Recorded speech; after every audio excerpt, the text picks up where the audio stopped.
सरकार कहती सुनेगी जब हमारे प्रिय प्रधानमंत्री अभी विदेश घूम रहे हैं। उनको फर्क नहीं पड़ता कि देश का युवा जंतर मंतर में उनकी जो कैपिटल है इस देश का उधर कितना स्ट्रगल कर रहा है, कितने दिनों से स्ट्रगल कर रहा है। बारिश हो या फिर 40 डिग्री 45 डिग्री हो, वो यहाँ बैठा हुआ है। भूख हड़ताल पे लोग बैठे हैं।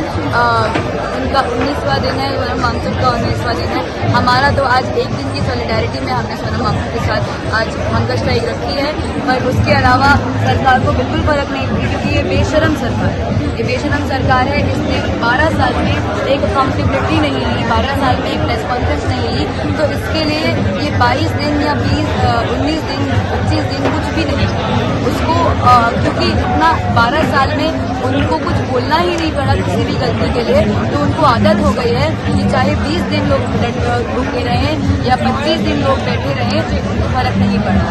जी, सब बिल्कुल बोल रहे हैं कि ऐसी सरकार के लिए आपका जान अपना दांव पे लगाना बिल्कुल भी वर्थ इट नहीं है, और आपको अनशन छोड़कर इस मूवमेंट को पूरी तरीके से स्ट्रॉन्ग बनाना चाहिए। बिकॉज आप जैसा साइंटिस्ट हमारे बीच में बहुत जिंदा है, बहुत जरूरी है। जब अनपढ़ लोग संसद में बैठे हैं, तो आप जैसे पढ़े लिखे एक साइंटिस्ट वैज्ञानिक बहुत जरूरी है कि हमारे बीच रहें, स्टूडेंट से मुद्दे उठाएं, और अगर कुछ होता है तो इसका भले ही हम लोग भी उनसे बोल रहे हैं, और ये CJP के लोग भी इनसे बोल रहे हैं, और तमाम देश भर से मैसेजेस आ रहे हैं कि इनका अनशन तोड़ा जाए। पर सोनम वांगचुक ने बोला है कि अगर आपको मेरा अनशन तोड़वाना है तो हमसे इस्तीफा लीजिए, अपनी अकाउंटेबिलिटी दीजिए, और अगर इस गलती से इनकी मौत हो जाती है इस प्रोटेस्ट में अनशन की वजह से, तो इसकी जिम्मेदार सिर्फ सरकार है, सिर्फ धर्मेंद्र प्रधान है, सिर्फ मोदी जी हैं। और संसद तो छोड़िए, अगर इनको कुछ होगा तो हम उनके घरों तक जाकर उनके कान में बोलेंगे। लेकिन सुधीर चौधरी ये कह रहे हैं कि उसका अनशन अभिजीत के थ्रू आ सकते हैं, वो ये कहते हैं जी, जितना हमें पता चला है अभिजीत दिप्के ने बहुत बार उनसे बोला है कि सोनम वांगचुक जी आप अनशन तोड़ दीजिए, पर सोनम वांगचुक जी बहुत क्लैरिटी में ये बोलते हैं कि अगर आपको मेरा अनशन तोड़वाना है तो जो मेरी मांग है वो मानिए, और ऐसी कोई बड़ी मांग तो है नहीं। ऐसा तो है नहीं कि दुनिया में पहले कभी रजिस्ट्रेशन है, बहुत कॉमन है। मोदी सरकार में नहीं होते ना, बीजेपी सरकार में नहीं होते, क्योंकि बेशरम सरकार है, क्योंकि उस सरकार को अकाउंटेबिलिटी लेनी ही नहीं है। जब हमने 9th क्लास की पॉल साइंस बुक में पढ़ा है कि डेमोक्रेसी इसलिए अच्छी गवर्नमेंट है क्योंकि उसमें अकाउंटेबिलिटी मिलती है, पर उसके बावजूद अकाउंटेबिलिटी का नहीं पता है इन्हें। जो ये अपने मीडिया पे जाते हैं, मोदी मीडिया खरीदी हुई मीडिया को भी ये स्क्रिप्टेड इंटरव्यू देते हैं, जबकि उनकी ही मीडिया उनके ही ये सवाल पूछती है उसके हित में, उसके बावजूद स्क्रिप्टेड इंटरव्यूज करती है। तो ये क्या जवाब देंगे? इनको मन की बात करनी है, इनको ये बात करनी है कि आम आप चूक कर पाते हैं या काट कर पाते हैं, इनको ये बात करनी है कि 1+1 11 होता है कि 2 होता है। इनको ये बात नहीं करनी कि जो बच्चे यहाँ पे एक्चुअली है, जो मैथ्स पढ़ रहे हैं या फिर नीट पढ़ रहे हैं या फिर DO में जैसे मैं पढ़ रही हूँ, वो क्या आपसे मांग रहे हैं या फिर वो आपसे क्या पूछना चाहते हैं। जो जंतर मंतर पे स्टूडेंट को वायरस फैला रहे हैं, तो ये कौन सी नई बात है कि उन्होंने ऐसा कुछ बोला? दहशतगर्द बोल चुके हैं, टेररिस्ट बोल चुके हैं, बोल चुके हैं, देशद्रोही टुकड़े गए, उन्होंने क्या क्या नाम दिए गए हैं हमें, पर हमारी मांग बस एक है और बहुत सिंपल है कि हमें इस्तीफा चाहिए। अगर हमारा आपसे इस्तीफा मांगना, अकाउंटेबिलिटी मांगना, देश के विरोध जाना है, तो आप देश नहीं हो, आप हमारी सरकार हो, आपको हमने बैठाया है, हम उतार देंगे, और हम ही आपसे बोल रहे हैं कि इस्तीफा दे दो। आप रिस्पेक्टफुली भी दे सकते थे, और आपने मजबूर कर रहे हैं कि हम आपका मजाक उड़ाएं या आपसे जबरदस्ती इस्तीफा दें। लेकिन री-एग्जाम री-नीट भी हो गया, और कहीं ना कहीं सरकार ने भी कहा है कि गलती भी आम लोगों से इस तरीके से, तो इस्तीफा लेना क्या चाहिए? क्या सोल्यूशन है? क्या वो जो रीनीट हुआ है उससे तो 20 बच्चे वापस आ गए? क्या जो 22 लाख बच्चों ने नीट दिया था, 22 लाख बच्चों ने रीनीट दिया? नहीं, 20 लाख बच्चों ने रीनीट दिया। उन 2 लाख बच्चों को क्यों नहीं? तो कौन होगा इन 2 लाख बच्चों में, आप मुझे बताइए। दलित पिछड़े वर्ग के लोग होंगे, महिलाएं होंगे, और बच्चे होंगे जो मुश्किल से एक नीट का एग्जाम देने आए थे, बट वो भी लीक होने के बाद वो नहीं गए, और उसके बाद वो रीनीट नहीं में अपीयर नहीं कर पाए।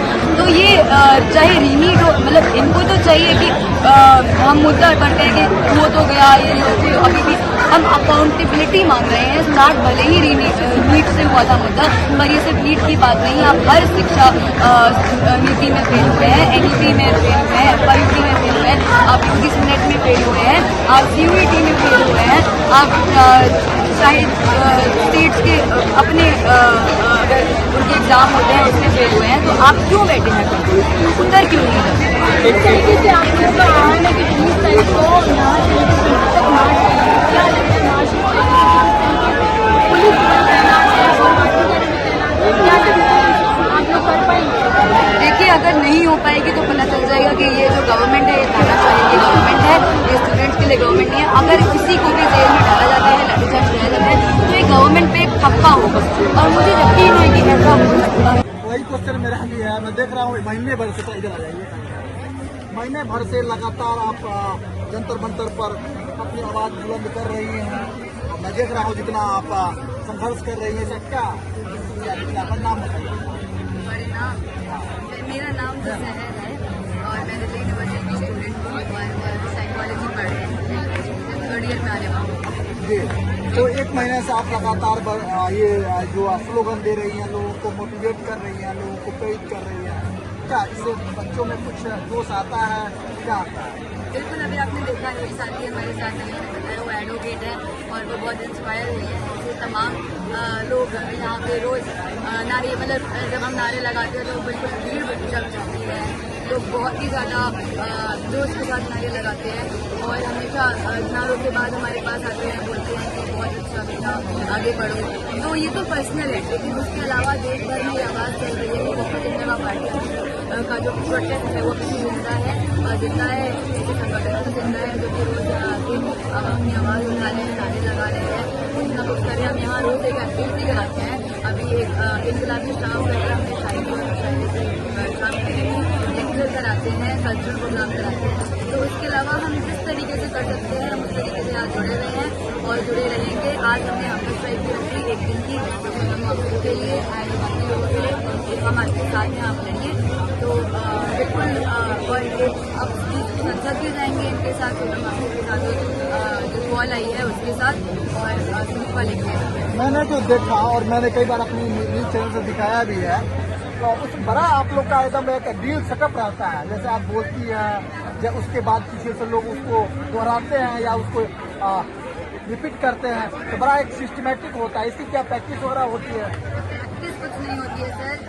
अब आप भी अगर 3 दिन आएंगे तो आप जान जाएंगे कि ये नारे कैसे किस फ्लो में लगते हैं या फिर कब आप स्टॉप होते हैं या कब आप स्टार्ट करते हैं या फिर इस नारे के बाद क्या बोलना होगा।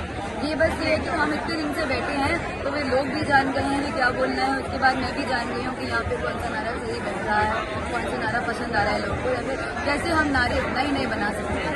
तो ये और रही बात, हाँ पहले भी हम प्रोटेस्ट में ज्वाइन हुए हैं जब भी छात्र मुद्दों की बात आई है। तो एसएफआई जिस संगठन से मैं हूँ सबसे आगे रहा है, तो वहाँ पे जिन्होंने भी उन्होंने कोई कॉल दी है स्टूडेंट्स लड़ाई के लिए, तो हमने वो ज्वाइन करी है, प्रोटेस्ट ज्वाइन करे हैं। जंतर मंतर भी पहली बार आना नहीं हुआ है, आते रहे हैं किसी न किसी मुद्दे के लिए जो स्टूडेंट या फिर अपने देश पर जंग करे उसकी आवाज़ उठाने के लिए, क्योंकि हम डेमोक्रेटिक देश में रहते हैं और हम स्टूडेंट्स की आवाज़ उठाएंगे तो। लेकिन ज़्यादातर देखा हूँ आप ही लीड कर रही हैं बार बार। नहीं, ऐसा नहीं है, लीड तो सभी कर रहे हैं और मैं तो मतलब कभी कभी ऐसा होता है कि सारे लोग आए, मैं नहीं आई हूँ, पर ये है कि हाँ सरप्राइजिंगली मेरी वीडियोस ज़्यादा गई हैं और काफ़ी मेरी वीडियोस दे रहे हैं, वरना वायरल भी हुए हैं। हाँ व्यूज अच्छे आए हैं उसके, वरना यहाँ पे हर कोई रोज़ किसी ना किसी तरह से स्लोगनिंग कर रहा है, गाने गा रहा है, नए नए नारे बना रहा है या कुछ ना कुछ करके शायरियों से आप किसी तरीके से किसी ना किसी अंदाज से सब लोग यहाँ पे डटे हुए हैं, मुझसे ज़्यादा डटे हुए हैं। जी, ऐसे ही रहते रहिए और शिक्षा के लिए हम सभी भी आपके साथ हैं। ऐसी बात नहीं है, शिक्षा एक ऐसा मुद्दा है जो भारत को भर को आज प्रभावित कर रहा है और शिक्षा के लिए हमारे ऐसे समाज सेवी, मीडिया नहीं, समाज सेवी लोग भी आपके साथ हैं। आपका ये मिशन विजन भारत के बच्चों को भविष्य को उज्ज्वलित करें। बहुत बहुत शुभकामनाएं। जय हिंद, जय भारत।